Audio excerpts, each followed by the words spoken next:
Mi novia publicó: si no te alcanza para un buen regalo, mejor no tengas novia, das pena en nuestro aniversario, así que la eché de mi casa, donde vivía gratis, y cancelé sus tarjetas. Tengo 25 años y trabajo como fotógrafo de eventos desde hace poco más de 4 años. No fue algo que planeara desde el inicio, pero terminó siendo lo que mejor supe hacer. Empecé cubriendo pequeños eventos, cumpleaños, reuniones familiares, sesiones sencillas. Con el tiempo fui entrando a cosas más formales como bodas, 15 años y eventos corporativos. No soy el mejor del mundo, pero me va lo suficientemente bien como para vivir de esto sin depender de nadie. Cuando conocí a Yolanda, ella estaba estudiando medicina. Nos conocimos en una fiesta de un amigo en común. No fue algo inmediato, pero empezamos a hablar con frecuencia. A mí me gustaba su forma de expresarse, su seguridad al hablar de su carrera y la manera en la que parecía tener todo claro. Ella, según me dijo después, se fijó en que yo ya trabajaba y tenía cierta estabilidad. Durante los primeros meses, la relación fue bastante normal. Salíamos, comíamos juntos, hablábamos de nuestros planes. Ella hablaba mucho de terminar la carrera, de especializarse, de todo lo que quería lograr. Yo, por mi parte, estaba enfocado en crecer en mi trabajo, comprar mejor equipo y conseguir más clientes. Las cosas empezaron a cambiar cuando ella fue expulsada de la universidad. No fue algo que pasara de un día para otro, pero tampoco fue una sorpresa total. Ya llevaba tiempo teniendo problemas con sus calificaciones. Varias veces mencionó que le estaba costando seguir el ritmo, que no entendía algunas materias o que simplemente no le interesaban tanto como pensaba al inicio. Aún así, nunca creí que llegaría a ese punto. Un día me llamó y me dijo que necesitaba verme. Cuando llegué, estaba llorando. Me explicó que la habían dado de baja por bajo rendimiento. No había opción de regresar en ese momento. Lo que más me llamó la atención no fue que estuviera triste por dejar la carrera, sino que parecía más confundida que otra cosa. Como si no supiera qué hacer con su vida ahora. Sus padres no reaccionaron bien. Según lo que ella me contó, al principio intentaron hablar con ella para que buscara otra carrera o alguna alternativa. Pero Yolanda no quería estudiar nada más. Decía que necesitaba tiempo, que no estaba segura de qué quería hacer. La discusión escaló bastante y terminó en que sus padres le dijeron que no podían mantenerla si no tenía intención de hacer algo con su vida. En pocas palabras, la echaron de la casa. Cuando me lo contó, yo no lo pensé demasiado. En ese momento me pareció lógico ayudarla. Le dije que podía quedarse conmigo mientras resolvía su situación. No fue una decisión muy analizada, pero sentí que era lo correcto. Yo ya vivía solo en un departamento pequeño pero funcional. Tenía lo necesario, una cama, una cocina básica, espacio para trabajar con mi equipo y suficiente para estar cómodo. No era un lugar lujoso, pero sí estable. Ella se mudó conmigo a los pocos días. Al inicio, la dinámica fue tranquila. Yo seguía con mi trabajo, salía a cubrir eventos, editaba fotos en casa y trataba de mantener todo en orden. Ella, por su parte, pasaba la mayor parte del tiempo en el departamento. Decía que quería descansar un poco después de lo que había pasado con la universidad. No me molestaba. Entendía que necesitaba tiempo. Un par de semanas después, empezó a hablar de hacer algo para generar dinero. No porque yo se lo pidiera, sino porque, según ella, quería sentirse útil. Terminó entrando a vender productos por catálogo. No era un ingreso grande, pero al menos era algo. Desde el inicio le dije algo muy claro: yo podía encargarme de los gastos de la casa sin problema. Renta, servicios, comida. No necesitaba que ella aportara económicamente en ese sentido. Lo único que le pedí fue que el dinero que ganara lo guardara para ella, para que eventualmente pudiera usarlo en algo propio. Ella mencionó varias veces que quería pagar un curso de uñas. Decía que era algo que le interesaba y que podía convertirse en una fuente de ingresos más estable. A mí me parecía buena idea. Le dije que si ese era su plan, lo mejor era que ahorrara todo lo que pudiera para hacerlo. Sin embargo, también decía que quería descansar un poco antes de empezar cualquier curso. Según ella, la universidad la había dejado muy desgastada. Acepté eso también. El problema no fue inmediato. Durante el primer mes, las cosas se mantuvieron relativamente estables. Yo seguía trabajando, ella vendía por catálogo ocasionalmente y la convivencia era, en general, tranquila. Pero hubo detalles que empecé a notar. Yolanda tenía ciertas expectativas sobre el estilo de vida que quería llevar. No eran exageradas al inicio, pero sí constantes. Le gustaban las cosas de marca, la ropa cara, los accesorios llamativos.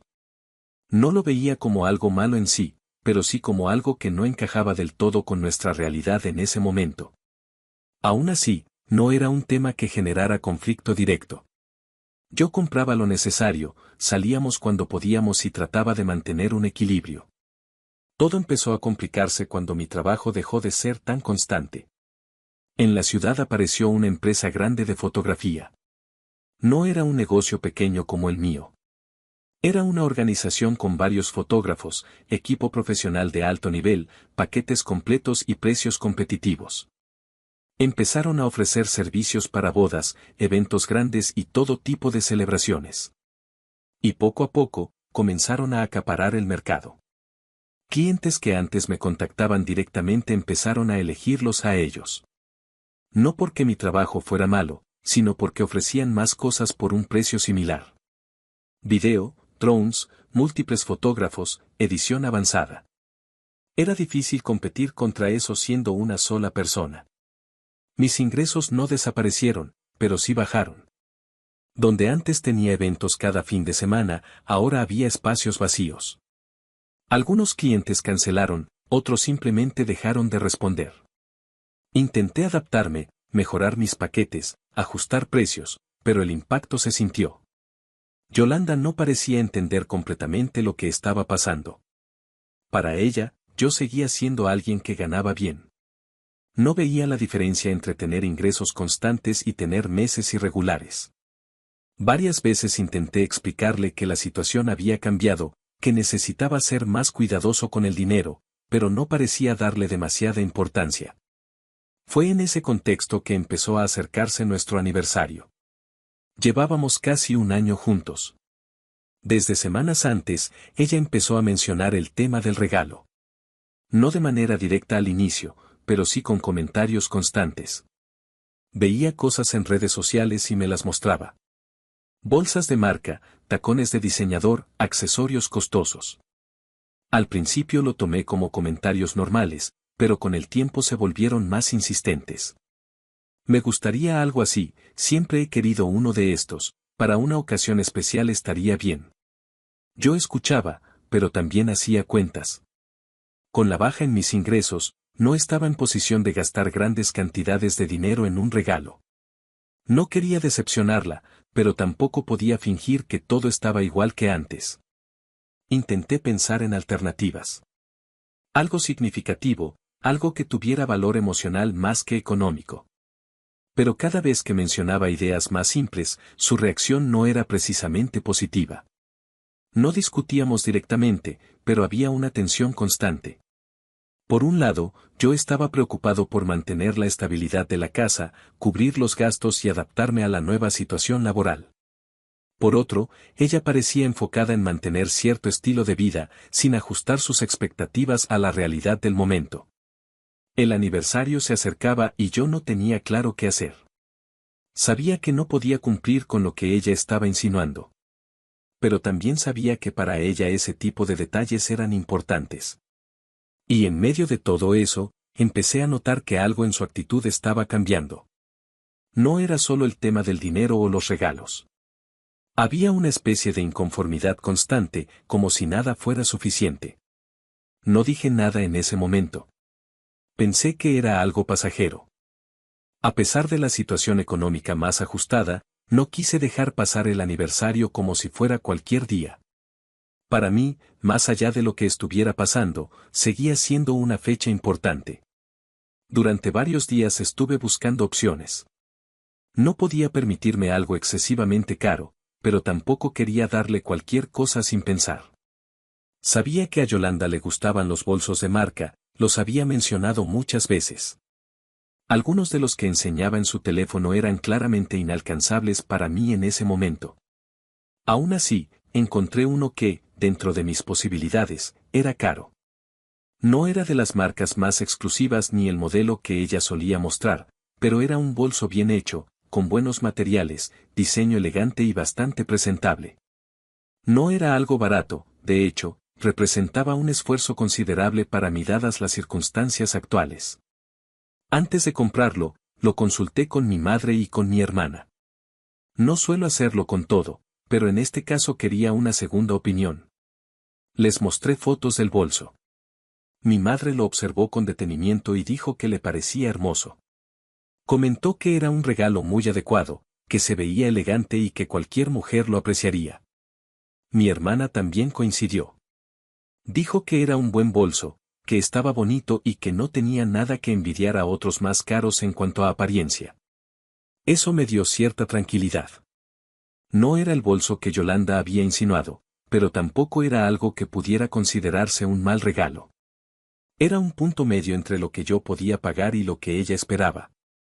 Lo compré. El día del aniversario llegó. Desde la mañana, todo parecía estar bien. Yolanda estaba de buen humor, incluso parecía emocionada. Se arregló más de lo habitual y eligió un restaurante específico para la cena. No era el más caro de la ciudad, pero tampoco era un lugar económico. Acepté sin problema. La cena transcurrió sin incidentes al inicio. Hablamos de cosas normales, del día, de algunas anécdotas. No era una conversación especialmente profunda, pero tampoco incómoda. Cuando llegó el momento de los regalos, noté que ella estaba particularmente atenta. Había una expectativa clara en su expresión. Yo le entregué el bolso envuelto. Durante unos segundos, pareció genuinamente emocionada. Sonrió, lo tomó con cuidado y empezó a abrirlo. Pero en cuanto lo vio completamente, su expresión cambió de forma evidente. No fue algo sutil. Su rostro pasó de entusiasmo a una especie de neutralidad rígida.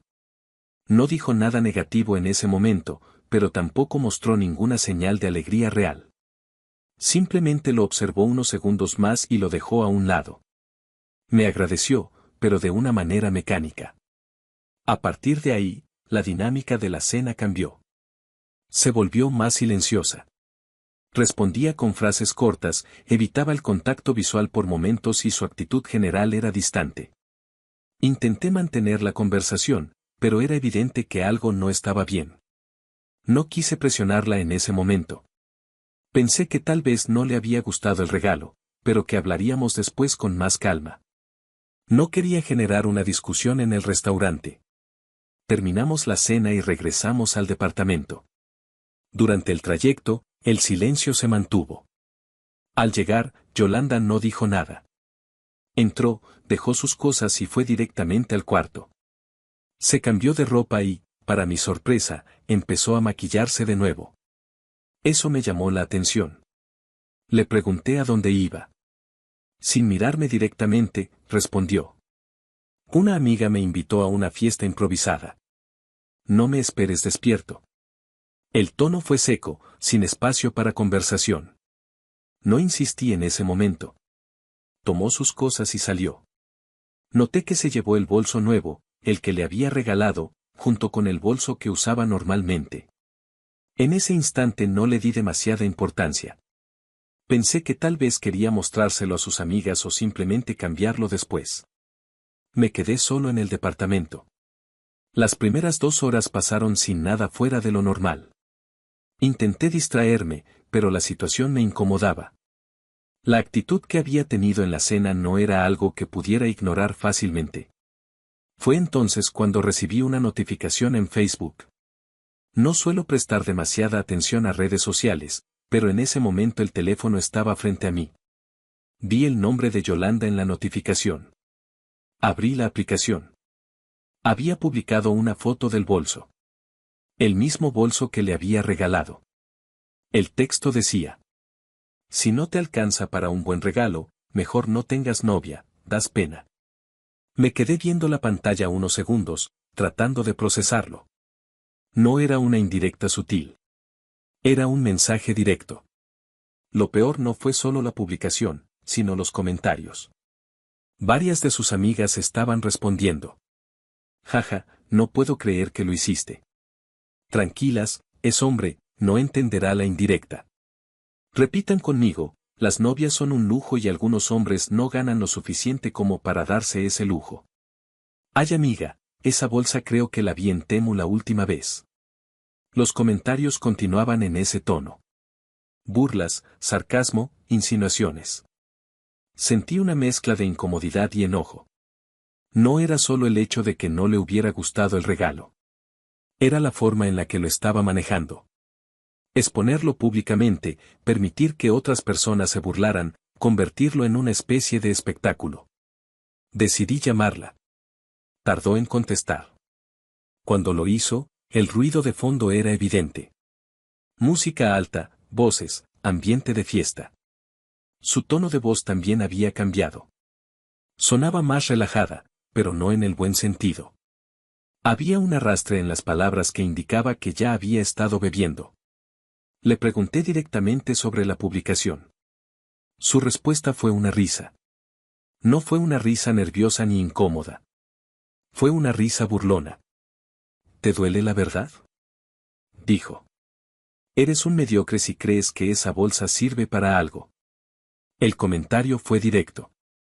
Intenté mantener la calma y le dije que no era necesario hacer ese tipo de publicaciones, que si tenía un problema con el regalo podíamos hablarlo en privado. Ella no pareció interesada. Ay, por favor, respondió. No exageres.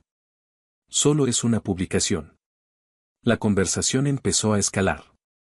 Le mencioné los comentarios, las burlas, la falta de respeto. Ella respondió con más sarcasmo. Pues si te queda el saco, póntelo. El tono seguía siendo burlón, despreocupado. En un momento, la discusión se volvió más directa. Debí quedarme con el doctor que conocí en mis prácticas, dijo. No estaría viviendo en la miseria contigo. Esa frase cambió completamente el ambiente de la conversación. No era solo un comentario sobre el dinero o el regalo. Era una comparación directa, una forma de menosprecio que iba más allá de la situación puntual. Le respondí, ya sin intentar suavizar las cosas. La discusión continuó por varios minutos, cada vez más tensa. Ninguno de los dos estaba dispuesto a ceder. Finalmente, ella cortó la llamada sin decir mucho más. Me quedé en silencio en el departamento. No intenté llamarla de nuevo. Pasó aproximadamente una hora. El tiempo se sintió más largo de lo normal. Finalmente, escuché la puerta. Yolanda entró. Desde el primer momento, era evidente que estaba muy borracha. Su forma de caminar era inestable, tuvo que apoyarse en la pared al cerrar la puerta. El maquillaje que se había puesto ya no estaba intacto y su expresión era completamente distinta a la de la mañana. No dijo nada al entrar. Solo dejó sus cosas de manera descuidada y avanzó unos pasos hacia el interior del departamento. Ahí fue donde todo terminó de cambiar. En cuanto cruzó la puerta, no esperé a que dijera nada. Me acerqué directamente y le pregunté por qué había hecho esa publicación. No levanté la voz al inicio, pero mi tono no era tranquilo. Necesitaba una explicación clara. Ella dejó caer su bolso sobre una silla sin cuidado y, con una expresión despreocupada, respondió. Por diversión. Fue una broma entre amigas. Su respuesta me tomó por sorpresa, no porque no pudiera imaginar algo así, sino por la naturalidad con la que lo dijo. Como si no hubiera nada grave en lo que había hecho. Le dije que no era una broma, que había sido humillante. Que no solo había publicado algo ofensivo, sino que además permitió que otras personas se burlaran abiertamente. Ella hizo un gesto de molestia, como si yo estuviera exagerando. Por favor, ahora no quiero escuchar lloriqueos, dijo mientras caminaba hacia la habitación. Tengo mucho sueño, bebí demasiado. No esperó respuesta.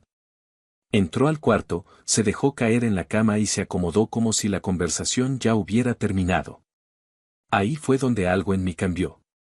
No era solo la publicación, ni los comentarios, ni la discusión por teléfono. Era la acumulación de todo.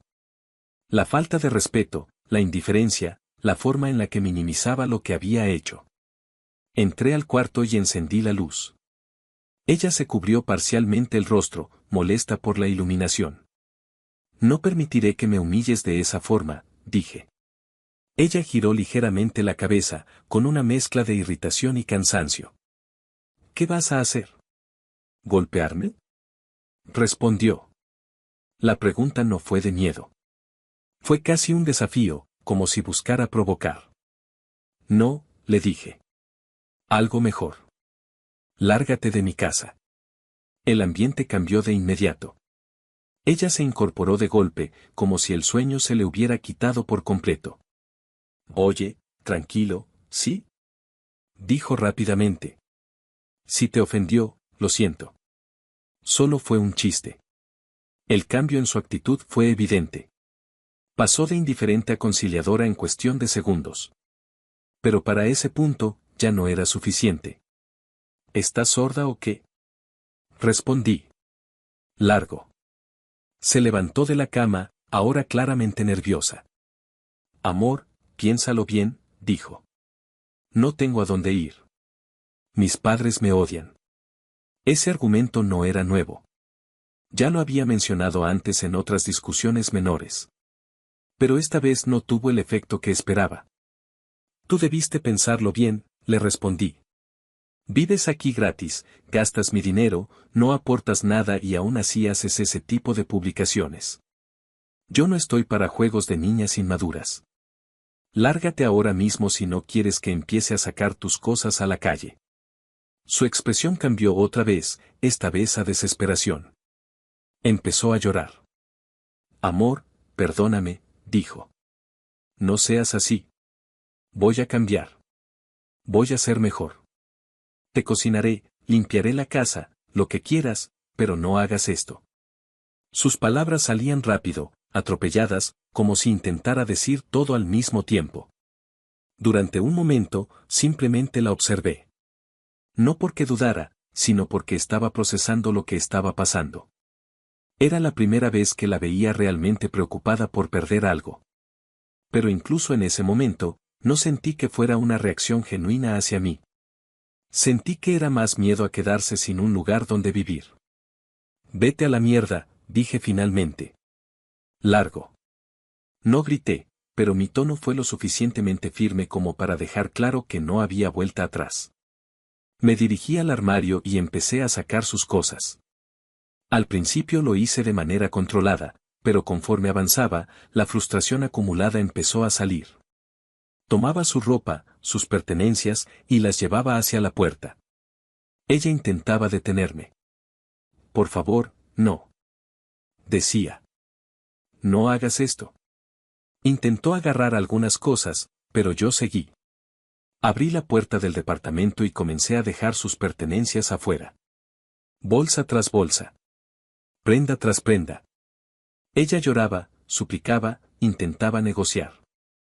No tengo a dónde ir, repetía. No respondí. En ese punto, ya no era una discusión. Era una decisión tomada. Después de varios minutos, la mayor parte de sus cosas estaba fuera. Ella se quedó en la entrada, llorando, mirando sus pertenencias acumuladas en el pasillo.